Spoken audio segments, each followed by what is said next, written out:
Okay, I think we've got everything, all the stuff, the instruments, and everything up and ready. And welcome, man. Are things in a mess? I think you'd agree that. Wow, looking behind me at the United States, if we could see what's on the ground from this position, pretty scary. One thing looks like not just the United States, but the whole world is locked to varying degrees in this coronavirus uh, pandemic. Um, where did it come from?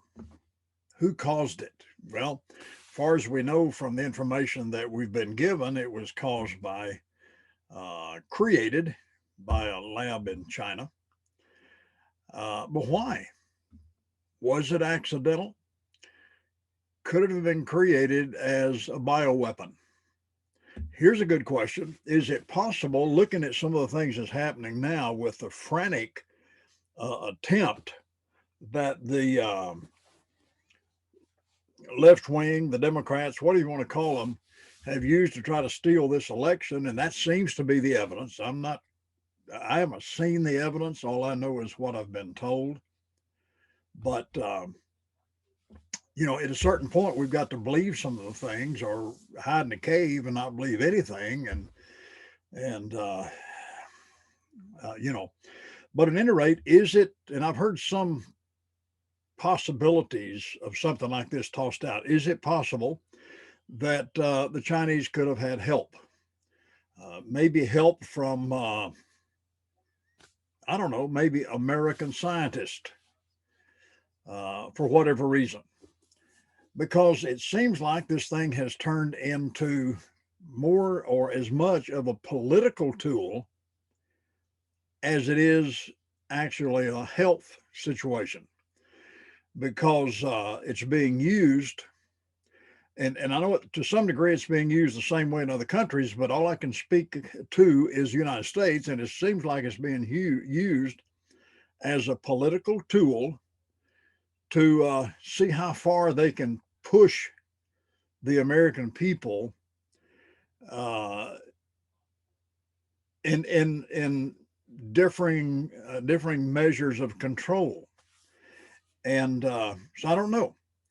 And then we've got the uh, situation with the election. I don't know firsthand whether there was a massive attempt to steal the election. The evidence seems to point that way.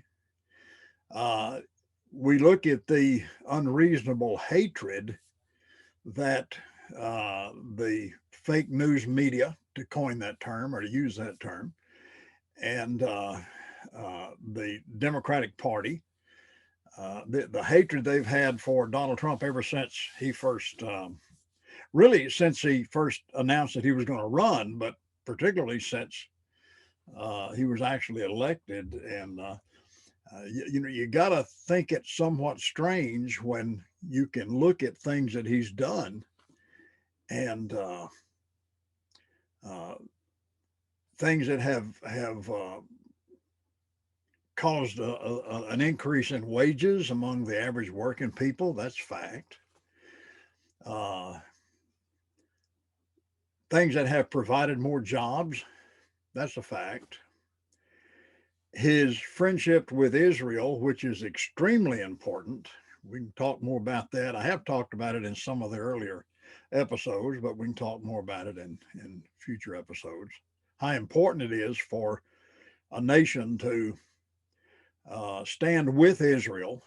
Uh, if you believe the Bible, and I certainly do, and that's kind of the foundation for this whole program. Uh, if you stand against Israel, you can put yourself under the kind of a curse, individually or collectively, that will sort of make you a thing of the past. So there's so many things that are taking place in our world now. I've never seen it like it is. Um, and I know that out in the general public, and I talk to a lot of people, and you have some people that just are totally unaware of anything that's taking place. They're kind of like the ostrich, you know, sticking the head in the sand to avoid danger or to block out danger. You can't do that with what's going on now because just too many dangerous things taking place. And then you got other people that just overreact. Uh, from the ones that believe everything they're told to the ones that don't believe anything they're told. I guess I can say it that way. And so, um, a lot of questions, a lot of questions are rising up over this. And if you're a serious person, if you're concerned for your family and for what's taking place, you have to begin to question some of the things that are taking place and look for answers. And that's sort of what I want to do with this program. Now, today I'm going to do it maybe a little bit different. I wrote a book here a while back called Just Suppose. This is the book here. You can pick it up on Amazon. It's either a paperback or a Kindle book. And what I've done in there is go through and ask a series of questions. One of them that it starts with, just suppose Hillary Clinton had been elected president in 2016. Where would we be now? There's a lot of evidence that the United States may uh, be now where we may possibly be in 4 years if Biden and his crowd get in there. Because there is an agenda that's at work, and that agenda is designed, as far as I can determine, to totally change the makeup of the United States from what our founders intended it to be and make it eventually appear more like Venezuela or like Cuba or maybe even like China. That's a pure socialist agenda. But at any rate, what's the reason for that? And I want to put forth some of these little questions, and then we'll take some time, maybe over the next couple of episodes, to present some what I think are very unusual possibilities as to why some of these things are happening. For one thing, could it be, and I'll use the term just suppose, that the ultimate agenda for all of what's happening in the anger that was well, let's go all the way back to Barack Obama, to some of his agenda. It seemed like that his agenda, first of all, was to apologize all over the world for the United States, to turn our military into nothing much more than a Boy Scout club in some cases, to try to buy friendship with our enemies, to totally turn his back, and through that turn the back of the United States against Israel. Things that seem to be destined to change the whole face of America and how the world looks at America. That seems to have been his agenda. Now, one of the things, and I want to talk more about this as we go ahead because it's very important. One of the things I believe that is the desire of this group of people: Obama, uh, Hillary Clinton, the whole Democratic agenda, and it goes all the way back to quite a few years. And if you get my book, Just Suppose, I've got a detailed and very documented history of the Democratic Party and what their goal has been. But one of the primary goals that I think that is being put forward is to it's a universe or a worldwide goal, and that's to create on this planet a one world government with a common currency, a common agenda, a common belief system, and that for the most part, the population of the world will be under an oppressive regime, much like it is in any other socialistic government.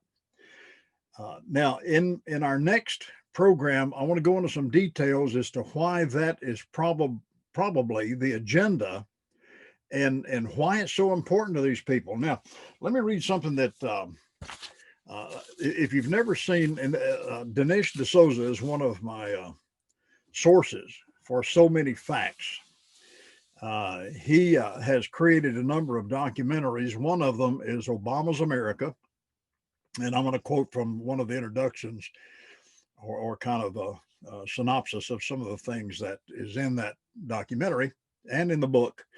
Another is Hillary's America, where he goes into much more detail than I go into in my book about the history of the Democratic Party. But let me. This is something that I think is provable from what Obama did. And incidentally, let me say right up at the start, if it turns out right now we don't know who's going to be president. I believe because of the hatred that the Democratic Party had for Trump in all things conservative, that they will do anything possible, no holds barred, to make sure that Trump doesn't get in for a second term. I don't believe they care who they hurt. It makes no difference. And they're so brazen about it until it seems like, if the information we're being presented with, that they didn't even try to really hide their tracks when they were in the process of trying to steal this election. And I think it's such a frantic agenda to get back on track because Trump interrupted their process, their agenda.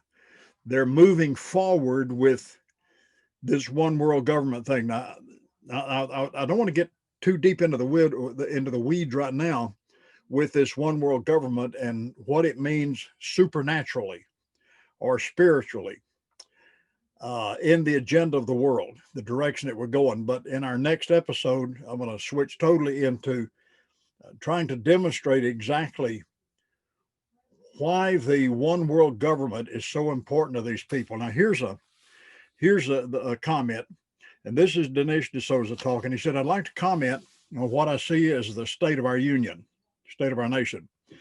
The Trump presidency, the Mueller investigation, the corruption of the Obama administration and Hillary Clinton, the unelected bureaucracy, aka the deep state, the liberal news media, and lastly, public education. I'd like to share what I see as the big picture of what's going on in America at this time and bring it down to school choice as a local level." That really doesn't tie in with what we're saying here, but let me go ahead. It seems that the previous administration, the Obama administration that is, had a goal of dissolving America's strength and leadership in the world. He had most progressives in the world with him in this endeavor. He appointed justices who would look outside of our Constitution for guidance in their decisions. His Russian reset favored Russian interests over our own. The consequences of some of his decisions has enabled China to challenge our claim to world leadership. His policies have set aflame the Middle East. He was silent before Israel's enemies at the UN. He encouraged massive waves of illegal immigration to overrun our borders. He has given millions and millions of dollars to our enemies. This was not merely ineptness. That would have been more easily forgiven. But this was Obama's purpose, to take America down so she would no longer be an impediment to a one world government that he and many progressives are looking for as their answer to the world's problems. Hillary Clinton was supposed to finish the work of reducing America to an irrelevant force in the world. Our media has been complicit by hiding much of this, as also has the deep state, but God had other ideas. Now, that goes to exactly what I believe that can be proven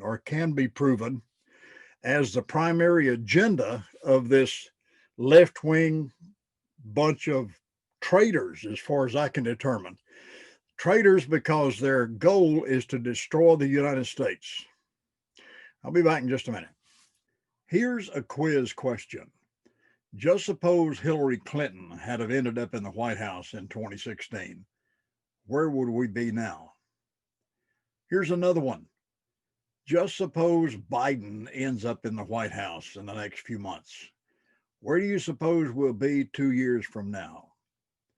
Let me invite you to get a copy of my book, Just Suppose, available on Amazon.com as either a Kindle book or as a paperback. Get it today.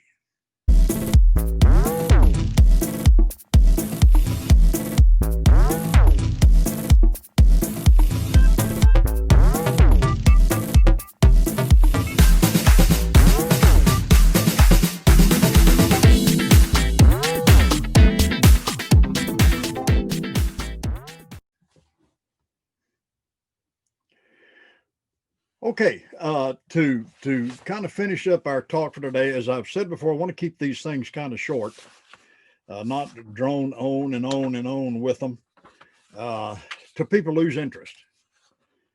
I'm not the kind of person that can talk for a long time and hold people's interest, I don't guess.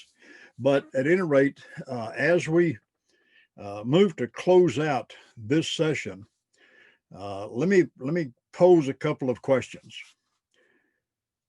Just suppose that Donald Trump is able to prove that he actually won this last election, the one we're in right now, and at the point that I'm recording this, nobody really knows, and he is declared either by the Supreme Court or by it being taken back to the House of Representatives that he is president. What do you suppose will happen? I think that the radicals, the same ones that stirred up so much trouble, the Antifa group of nutcases, Black Lives Matter, and when I say Black Lives Matter, I'm not meaning to indicate at all that Black lives don't matter. All lives matter. But the Black Lives Matter organization is a bunch of terrorists. And so that's the ones I'm talking about. So I think if Trump were to be declared president for another term, that what we saw when he was elected president as a total surprise over Hillary Clinton in 2016 will be like a Sunday afternoon picnic. So we need to begin, and if that happens, and I say this cautiously, we better get ready to defend ourselves, because these people are going to try to burn the nation to the ground. On the other hand, let's suppose that they can't pull this out and Biden and his group do, as far as I can determine, actually steal the election. What's going to happen? I think to a large extent it'd be the same thing, because they're going to begin to move very rapidly to try to do away with the Second Amendment, to severely restrict the First Amendment as concerns any conservative making statements like I'm making right now. And I think that maybe they've considered it, maybe it's considered this, maybe not, that let's suppose that, as has been reported, some 73 million people voted for Trump. Contained, in my opinion, within those 73 million people are most of the firearms in this nation. These fools that run around with their black capes and black hoods and their little stupid looking shields need to be very careful, because there's a point that if they try to kick us too hard, they may find out that we bite back and bite hard. I'm going to close it out now, and if you join me again in the next day or two, I want to take this to the spiritual level and try to show exactly what prophetically is indicated uh, from what's taken place and where it's apt to take us to. How close are we to the most cataclysmic event in the history of this planet? We'll see you next time. God bless.